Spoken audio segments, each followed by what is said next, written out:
Mesdames et messieurs, vous êtes accueillis par Madame Anne Hidalgo, maire de Paris. Nous saluons également Monsieur Patrick Kessel, président d'honneur du comité Laïcité République.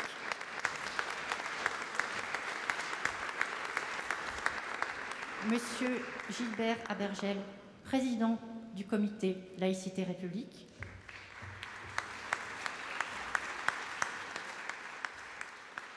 Monsieur Gérald Bronner, professeur des universités, président du jury.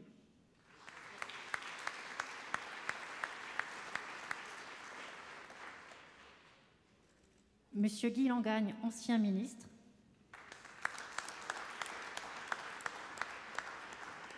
Et Monsieur André Henry, ancien ministre.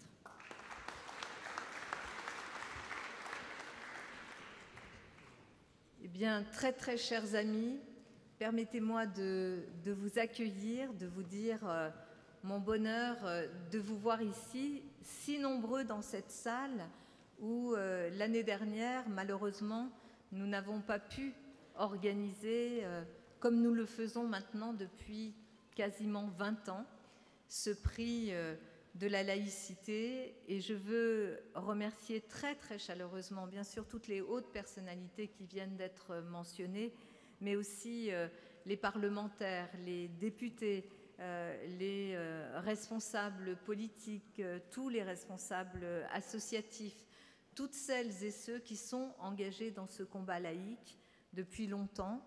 Ça fait chaud au cœur de nous voir aussi nombreux, mais je voudrais avoir un mot tout particulier pour Patrick Kessel. Cher Patrick, d'abord on se connaît depuis très longtemps puisque ensemble nous avions travaillé sur les questions de formation professionnelle, ô combien un sujet important. Mais surtout, il y a quasiment 20 ans, je n'étais pas encore maire de Paris, je venais tout juste d'être élue ici dans cette maison, et tu m'avais fait la proposition d'accueillir ce prix Laïcité et République, parce que déjà, à ce moment-là, la nécessité de combattre, de porter haut et fort nos valeurs républicaines et bien sûr ce fondement qu'est la laïcité, était un sujet de première importance. Et je me souviens que nous avons ensemble ici accueilli les premières réunions de ce prix et que nous n'avons jamais finalement cessé de maintenir, et que l'auditoire grandit encore, que malheureusement dans ces années que nous venons de passer, on a vu que ce combat restait un combat non seulement d'actualité, mais un combat dans lequel il fallait un engagement total, et que ces dernières années, beaucoup de nos concitoyens, de nos amis, ont payé de leur vie finalement leur engagement laïque. Je pense bien sûr, et tout à l'heure je sais qu'il y aura un hommage, mais je pense bien sûr à Charb qui a été lauréat de ce prix. Je me souviens encore de lui ici au premier rang. Je me souviens de lui qui était à l'époque déjà menacé.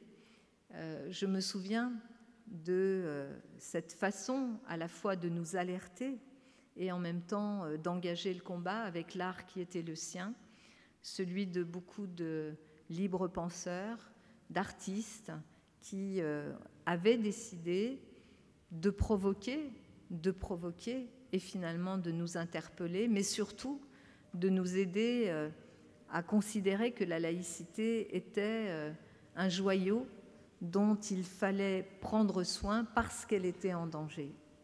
Nous le savons, cette attaque contre Charlie Hebdo, contre Charb, c'est une atteinte contre la laïcité, celles et ceux qui portent ce combat laïque et qui en font leur vie. Et puis, encore plus récemment, il y a eu bien sûr cet assassinat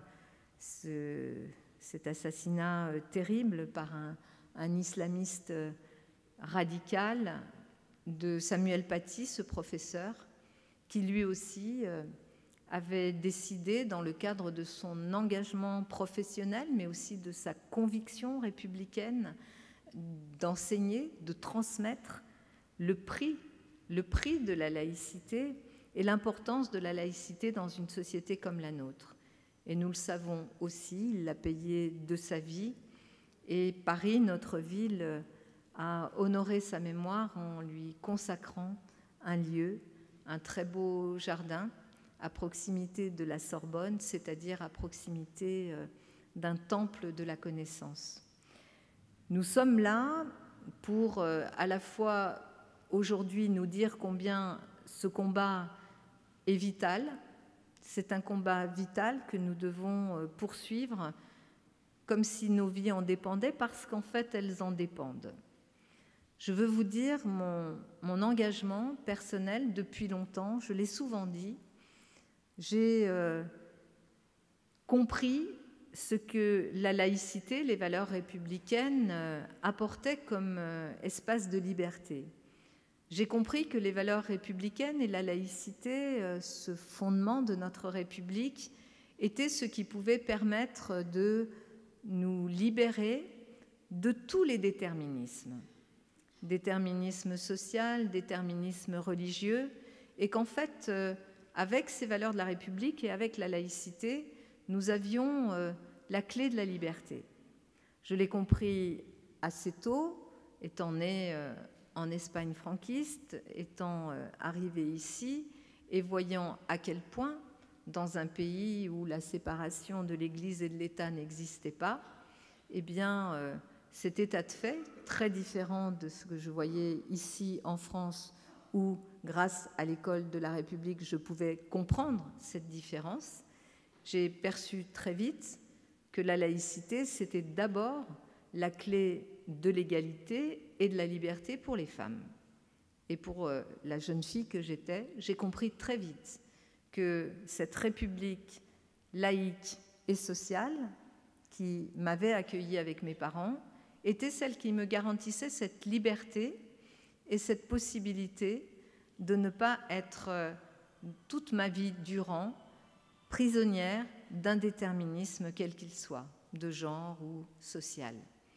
Je l'ai compris et j'en ai fait un cheval de bataille. Je n'ai jamais accepté, quelles que soient les périodes, quels que soient les moments, y compris dans des moments où on nous expliquait que ces questions-là pouvaient heurter, je n'ai jamais accepté que les valeurs républicaines et que la laïcité puissent heurter qui que ce soit, parce que c'est une arme très pacifique pour pouvoir vivre ensemble dans le respect des convictions de chacune et de chacun, mais qui permet justement de délimiter les espaces, et que l'espace public, l'espace dans lequel on s'exprime, l'espace de l'engagement citoyen, de l'engagement politique, cet espace-là ne peut pas être conditionné par ni des origines, ni bien sûr par le genre, et encore moins par les religions.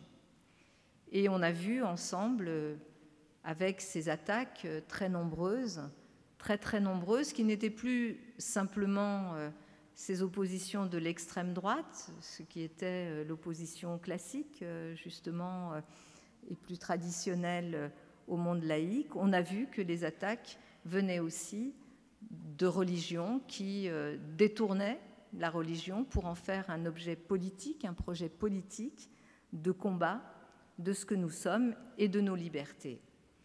Et on l'a payé au prix fort, et dans cette ville, avec les attentats à la fois de janvier 2015, mais aussi de novembre 2015, nous avons vu que ce qui était attaqué, c'était cette façon de vivre ensemble, c'était cette liberté, c'était ce goût aussi de l'égalité dans laquelle la religion n'interfère pas pour qualifier ou distinguer les groupes.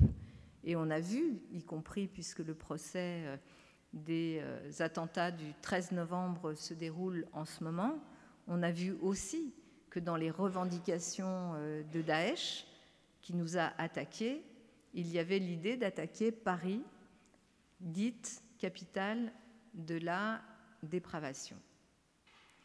et que cette liberté était intolérable pour celles et ceux qui voulaient nous atteindre. Alors lorsque l'on exprime cela, lorsqu'on le dit, on parle d'une expérience commune, une expérience que nous avons vécue. Nous ne sommes pas en train de parler d'un combat historique, celui qui a permis à cette loi de 1905 d'être là, d'exister et d'être tellement moderne qu'elle n'a pas besoin d'être qualifiée. La laïcité n'a pas besoin d'être qualifiée. Je crois que la loi est là, elle est suffisante, suffisamment forte parce qu'elle a été pensée. Elle a été pensée pour permettre à notre République de pouvoir faire aussi son œuvre d'intégration et de respecter chacune et chacun de ses enfants à égalité. Et le moment dans lequel intervient ce prix aujourd'hui est pour moi un moment aussi très important parce que nous le savons, le danger est là. Le danger, il est plus théorique, il est vraiment là. Nous le vivons tous les jours. Nous vivons une société qui se divise. Nous vivons des tentatives de manipulation permanentes. Nous vivons aussi un moment où tout d'un coup, il est devenu normal de pouvoir tenir des propos qui réécrivent l'histoire, qui nient, voilà, je le redis, mais mettre sur le même plan Pétain et De Gaulle en nous expliquant que Pétain aurait été l'ami des Juifs, c'est quelque chose qui est intolérable. Et nous voyons que ces excès et de langage et de propos et d'affirmations qui ne sont que très peu contredites sont autant de brèches qui s'ouvrent pour affaiblir cet édifice républicain qui, pour moi, reste l'édifice qui peut nous permettre, évidemment, de vivre ensemble et de nous projeter, d'être une société humaine qui accepte des règles du jeu qui ne nous entravent pas, qui nous donnent cette liberté, cette égalité et qui, bien sûr, s'appuient sur la fraternité et qui peuvent nous permettre de nous projeter. Je crois que, vu ce que nous vivons aujourd'hui, ce modèle républicain et cette intégration que permet le modèle républicain est sans doute le modèle politique, la forme politique la plus aboutie, la plus moderne et la plus contemporaine que nous devons continuer à non seulement protéger, préserver, mais aussi promouvoir. Alors bien sûr, ça passe par des politiques concrètes. On a souvent eu cette discussion ici et avec beaucoup de personnes dans cette assemblée. Bien sûr que l'incantation ne suffit pas. Aujourd'hui, beaucoup de jeunes nous disent « mais c'est quoi la République ? Et à quoi ça sert ? Est-ce que ce n'est pas un peu ringard ?» Ils nous disent des choses comme ça. Et bien sûr qu'il faut l'entendre pour les conduire sur le chemin qui pourra leur permettre de considérer que cette République, c'est cette clé pour la liberté, pour l'égalité que nous avons entre les mains et dont il faut que nous nous servions. L'incantation ne suffit pas, il faut des politiques concrètes, parce que oui, notre République, elle est aussi sociale, elle est laïque et sociale.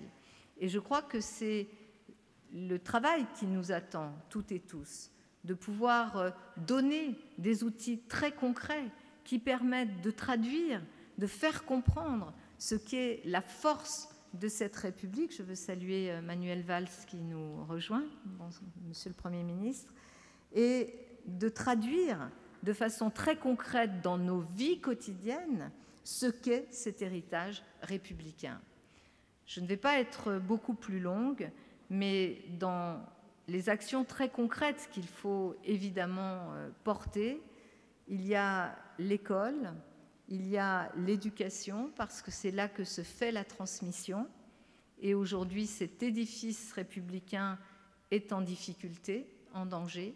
Il y a toutes ces politiques sociales qui doivent pouvoir nous permettre de ne pas donner de prétexte à ceux qui voudraient s'exclure ou se tourner contre la communauté humaine républicaine que nous formons.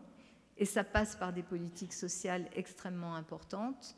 Il y a bien sûr aussi une vitalité démocratique que nous devons retrouver dans notre pays, par des institutions qui fonctionnent, par un Parlement qui parlemente, par un gouvernement qui gouverne, par un président qui préside, par des maires qui sont les tenants, les soutiens de la République dans la mise en œuvre de ces politiques de proximité, et que chacun fasse ce qu'il a à faire, sans confusion des rôles.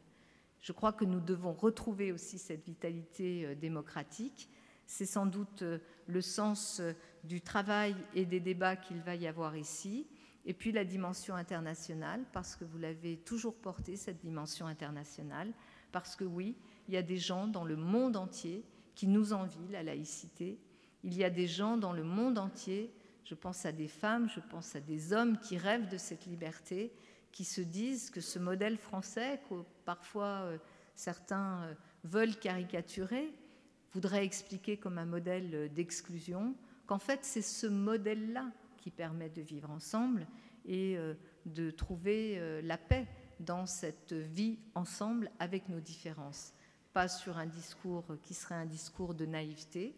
Il faut qu'on soit vraiment les uns et les autres lucides, et nous ne pouvons pas être autre chose que lucides, parce que nous savons que certains des nôtres, qui vont être honorés aussi ce soir, ont payé le prix de cette liberté pour laquelle nous continuons à combattre. Cette maison est une maison de la République, cette maison est une maison qui sera debout et qui sera toujours là pour défendre les combattants et les combattantes de la République et de la laïcité. Je vous remercie.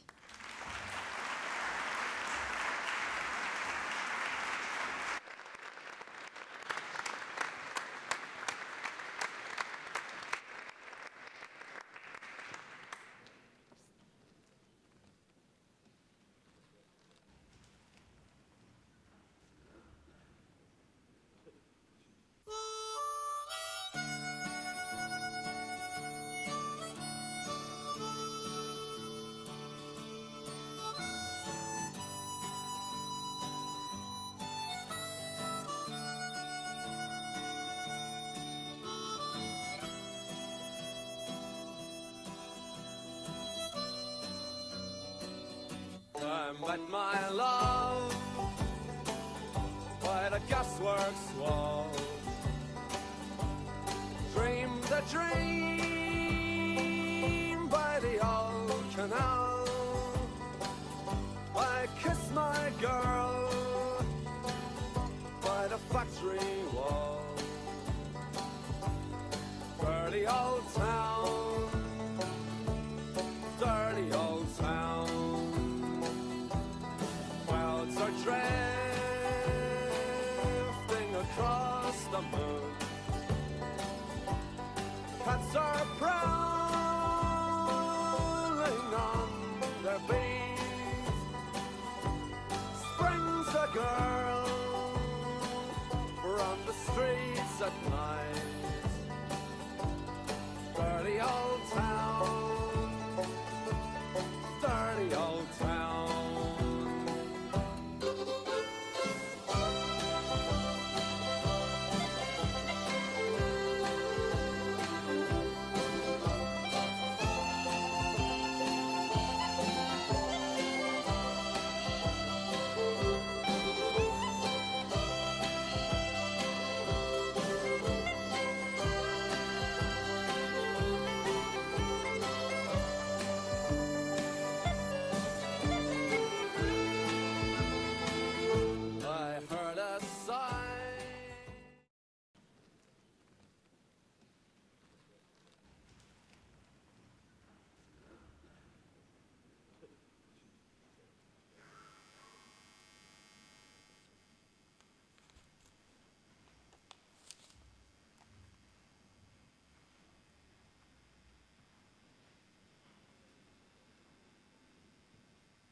j'ai moins peur des extrémistes religieux que des laïcs qui se taisent.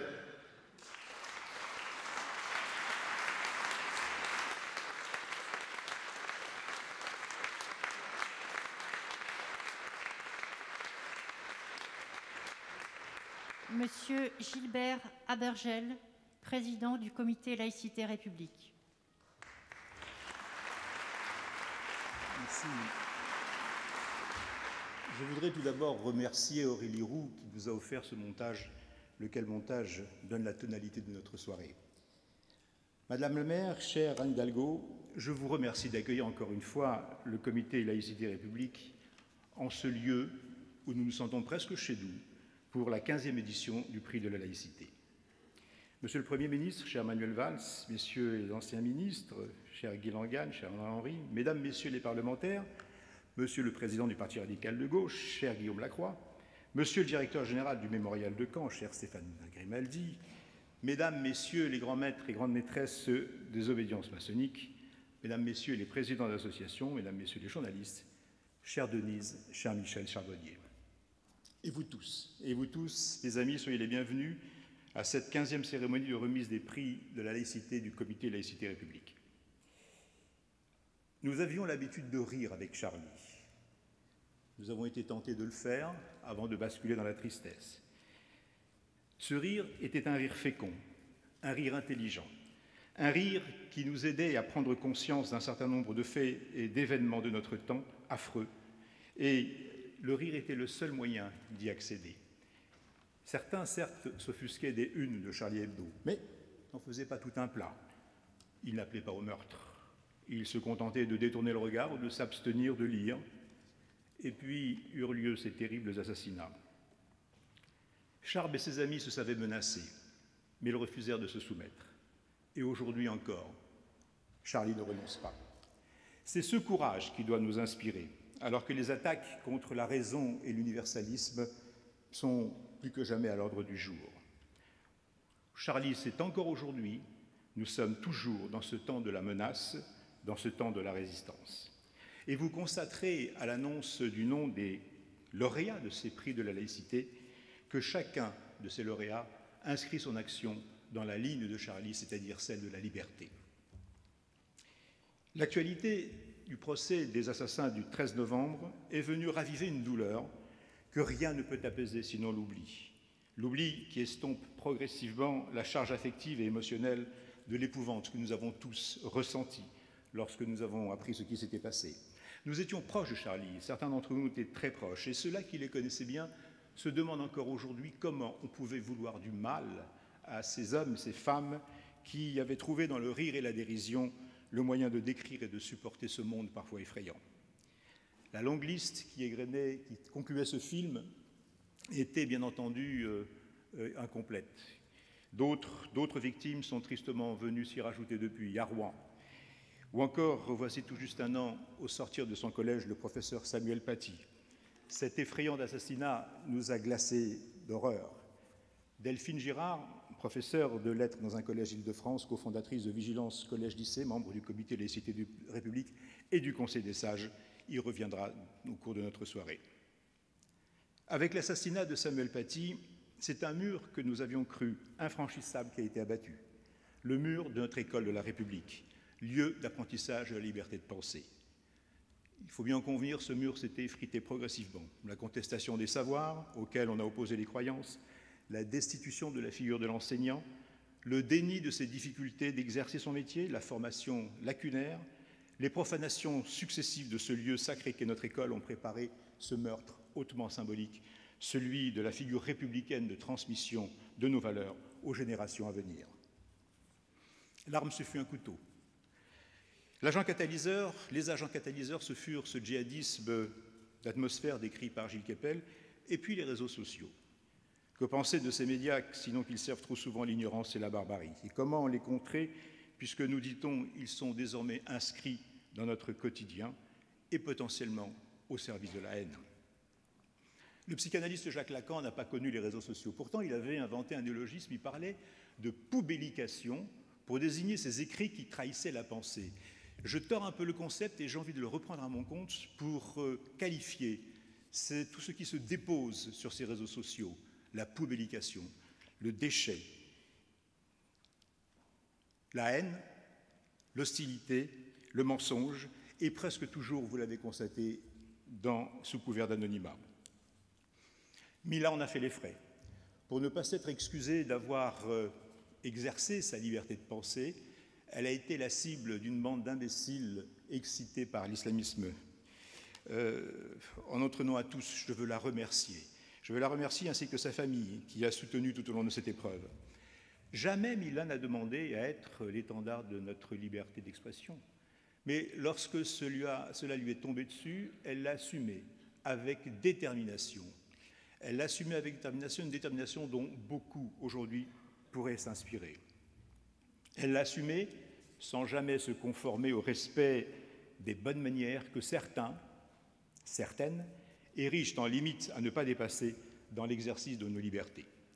Si Mila s'était tue, nous faisions à bas bruit, inéluctablement un pas de plus, vers la banalisation de ce délit de blasphème pourtant étranger et absent de notre tradition républicaine. Le chemin avait été ouvert par les assassins de Charlie. C'était un petit pas de plus vers le renoncement.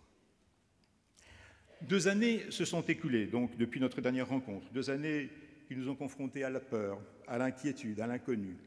2 années pendant lesquelles nous avons pensé que rien ne serait plus comme avant. 2 années au terme desquelles tout, ou presque, est redevenu comme avant. Comme avant, l'irrationnel paraît de nouveaux atours à continuer de se faire entendre, contestant l'universalisme des Lumières. Comme avant, l'antisémitisme le plus vulgaire et le plus meurtrier s'est exprimé à nouveau dans nos rues, dans nos quartiers, sur les réseaux. Comme avant, les églises ne se sont pas débarrassées de cette pulsion qui les pousse à se prétendre toujours au-dessus des lois de la République. On l'a encore vu récemment. Ces 2 années ont été marquées par la montée en puissance des théories les plus inattendues, nous invitant à revisiter notre histoire à l'aune d'une vision simplificatrice divisant le monde en 2 catégories, les bourreaux et les victimes, et parfois les descendants des bourreaux et les descendants des victimes, comme si ce statut se transmettait de génération en génération. Cette culture de la victimisation qui révèle une conception d'une pauvreté affligeante et dégradée de l'être humain, réduit à ses supposées fragilités, ambitionne de mettre à bas notre universalisme, celui des Lumières, pour y substituer un monde où la fraternité serait un leurre, faisant fi des progrès d'une pensée qui a su progressivement se dégager des dogmes. Cette frénésie de dénonciation de supposées injustices bénéficie, hélas, trop souvent, d'une écoute bienveillante au sein de nos universités. À cet égard, je veux saluer le travail de nos amis de Vigilance Université qui montre bien que nous ne sommes pas dans le fantasme, mais bien au cœur d'un mouvement que nous n'avions pas vu partir. Le comité Laïcité République Nantes-Pays de Loire, lors d'un récent colloque dont vous trouverez la trace sur notre site, a donné la parole à des chercheurs, des universitaires qui se sont chargés à leur tour de déconstruire ces dangereuses impostures qui se nomment woke, cancel culture, intersectionnalité que l'on veut opposer à notre universalisme. Et d'autres initiatives viendront, le combat ne fait que commencer. Regrettons aussi qu'avec la complicité objective d'une partie de la gauche extrême, le communautarisme, le féminisme pro-voile, le wokisme progressent aujourd'hui dans le débat public. Il faut les dénoncer, les combattre et quitter cette posture de « je n'en veux rien savoir » qui nous a menés là où nous sommes. Nous voulons savoir. Nos ennemis, nous les identifions, nous les nommons et nous les combattons. C'est l'islamisme, ce totalitarisme qui n'est pas l'islam. Ce sont ceux qui mettent la foi au-dessus de la loi, la croyance au-dessus de la connaissance. Ce sont ces penseurs en mal de repère et qui vont chercher aux Amériques de quoi renouveler notre vision du monde et notre histoire. Ce sont tous les intégrismes, y compris les intégrismes identitaires. Nous tiendrons à égale distance les prétendus serviteurs d'un Dieu meurtrier et les faussaires, les manipulateurs qui se saisissent de tout pour alimenter leur haine de l'autre. Ceux qui prétendent que Pétain a sauvé des Juifs au ciel allègrement, qu'il vous démontrerait que 2 et 2 font 5, ceux-là n'ont cure de la vérité, les pulsions de rejet de l'autre sont hors champ de la raison. Et il l'a bien compris, il le sait et il s'en sert. Ce faisant, ne répétons pas les erreurs du passé et ne détournons pas notre regard des problèmes réels auxquels sont confrontés nos concitoyens, laissant ainsi au discours simplificateur l'exclusivité d'une réponse d'autant mieux accueillie qu'elle est bien sûr simple, voire simpliste, et qu'elle s'adresse à l'émotion. On doit pouvoir parler d'immigration sans la confondre avec le terrorisme ou le droit d'asile. Un discours républicain sur cette question peut et doit s'opposer aux solutions délirantes qui s'articulent autour du fantasme du grand remplacement ou celui de l'accueil systématique de l'autre, quel qu'il soit et d'où qu'il vienne. La voie peut vous paraître étroite, mais c'est la voie républicaine qui a toujours été celle de l'effort, du courage et du combat. Il y aurait encore tant de choses à dire sur le courage de ces femmes, comme Zarif Agafari, qui se battent à Kaboul pendant que notre classe politique espère encore un gouvernement inclusif, je mets l'expression entre guillemets bien sûr, sur le désespoir de ces autres Texanes qui se trouvent privés du droit de disposer de leur corps sur ordre d'un Dieu qui a trouvé de zélés serviteurs sur terre. Tant de choses à dire encore sur cette scandaleuse campagne de promotion d'un voile qui n'aurait d'autre fonction que celle d'embellir ou de libérer. Cette ébauche de bilan serait incomplète si nous n'évoquions pas ce frémissement salutaire, cette prise de conscience, cette amorce de fin du déni qui a conduit le pouvoir politique à reconnaître enfin que la République doit se défendre. Même si la loi confortant le respect des principes de la République n'est pas la grande loi laïque que nous attendions, traitant enfin et entre autres de cette anomalie qu'est le Concordat, elle est une loi qui répond aux multiples alertes que nous portons depuis des années. Nous avons eu l'occasion d'exprimer nos doutes sur certaines de ces dispositions et notre soulagement de voir qu'enfin on en parlait. D'ailleurs, pour apprécier son utilité, il suffit de prêter attention à ces détracteurs systématiques et sans nuance qui ont trop souvent été les alliés objectifs d'une laïcité complaisante et dont certains se posent, semble-t-il aujourd'hui, en vigie de la laïcité. Nous attendons de voir ce que la consultation organisée dans le cadre des États généraux de la laïcité va donner.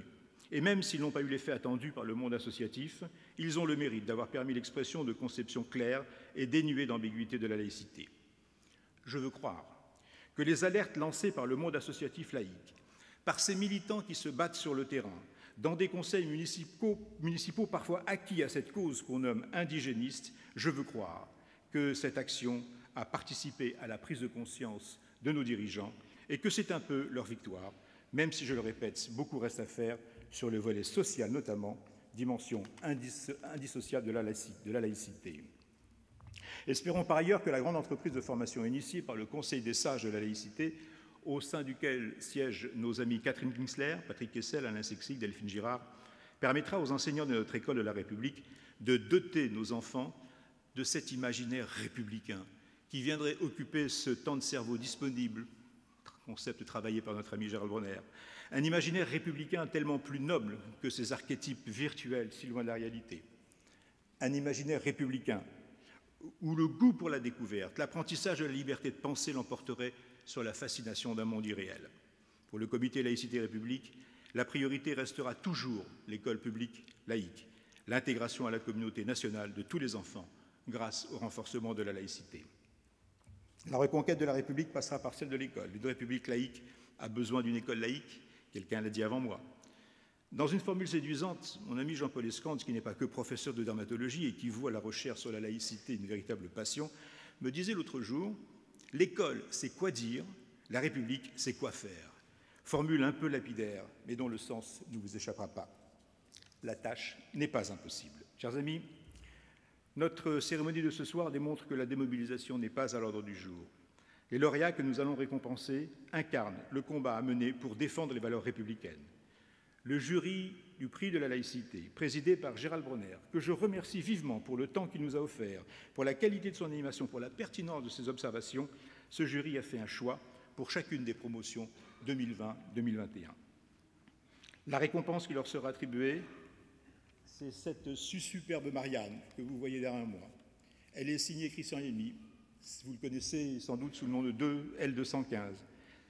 C'est un artiste engagé, Christian, dont vous avez tous vu le portrait de Simone Veil sur ses boîtes aux lettres ou encore ses multiples œuvres sur les murs de Paris et d'ailleurs. Et surtout, ce portrait de groupe évolutif représentant nos amis de Charlie qui ont perdu la vie. Un portrait absolument bouleversant sur les lieux de l'attentat. Et c'est à lui que nous devons cette Marianne. J'appelle notre ami Gérald Bronner pour qu'il procède donc maintenant à la distribution de ces récompenses. Merci à vous.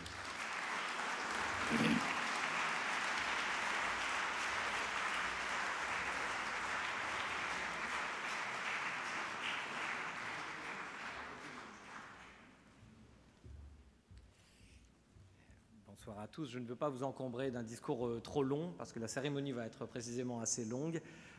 Merci Monsieur le Président, Madame la maire, et je vais regrouper de façon assez peu protocolaire en disant « chers amis », et j'espère que vous me pardonnerez cela. Oui, de quelques mots pour vous dire que la cérémonie de ce soir est toute particulière. Je suis particulièrement honoré qu'on m'ait proposé, je vous en remercie, de présider cette remise des prix de la laïcité. Bien parce que vous l'aurez remarqué, il y a les années 2020 et 2021 qui sont indiquées, parce que précisément le jury s'est réuni mais n'a pas pu remettre l'année précédente, pour les raisons que nous connaissons tous, ces prix.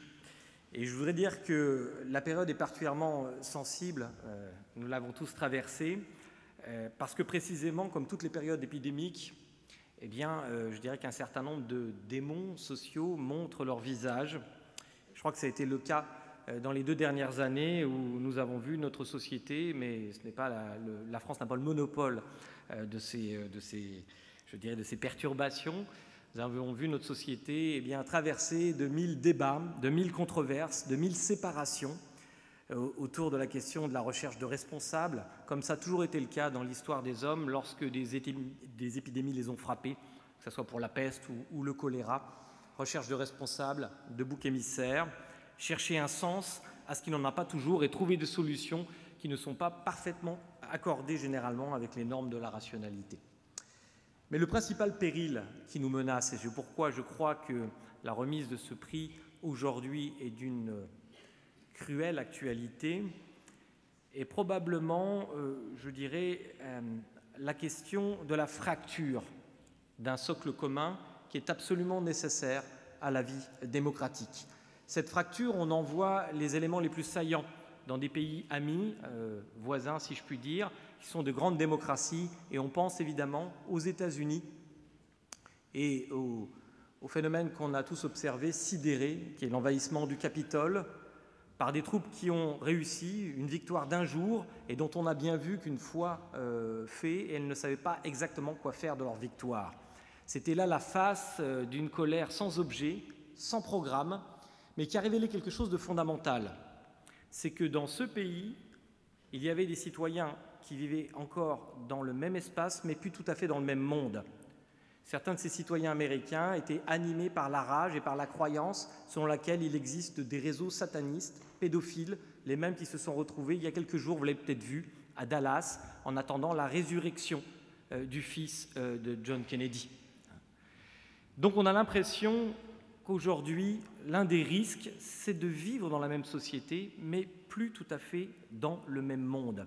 Eh bien, dans ce contexte agonistique, la laïcité est, me semble-t-il, une proposition en même temps qu'une promesse, c'est-à-dire la possibilité de vivre ensemble sans rien céder aux valeurs universelles qui fondent notre vie républicaine. C'est, de ce point de vue, une contribution majeure à la possibilité de maintenir l'existence d'un espace de débat, c'est-à-dire un espace épistémique commun.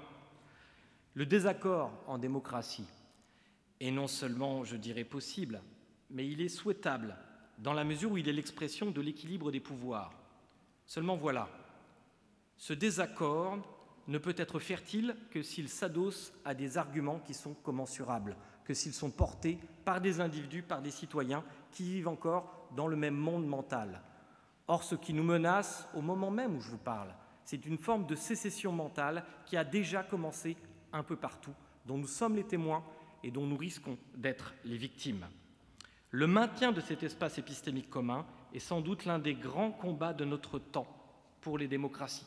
Et ce ne sont pas des vains mots, puisqu'une récente étude de la Stanford University a montré que parmi les pays de l'OCDE, et sur une étude portant sur 40 années, eh bien, les 2 pays les plus polarisés affectivement sont les États-Unis, ça ne vous étonnera pas, et la France, cela nous désespérera. C'est pourquoi ils me paraissent victimes d'une curieuse cécité, ceux qui croient que le combat pour la laïcité serait d'arrière-garde, alors qu'au contraire, il est aux avant-postes des périls qui nous menacent.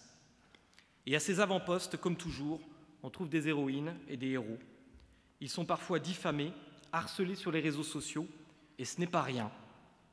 Mais ils sont aussi parfois incarcérés, torturés, égorgés. Parfois encore, ils tombent sous les balles. Des héroïnes et des héros, donc. Ce sont des gens de cette envergure que nous allons saluer ce soir. C'est pourquoi je le redis, c'est un immense honneur pour moi, que j'évoquais dans l'introduction de cette petite allocution, que de remettre ces prix. Ce soir, je ne vais pas bouder mon plaisir de remettre donc ces prix à des personnalités que j'ai parfois découvertes grâce à ces prix, dont j'ai découvert le travail, l'engagement et le courage remarquables. Et quelques autres fois, je connaissais déjà ces personnes, je les admirais de loin ou de près. Et donc pour toutes ces raisons, je me réjouis de la cérémonie de ce soir. Et je pense que tout simplement ce soir, nous aurons le privilège de remercier et de saluer 8 personnalités pour leur combat, 8 personnalités d'exception.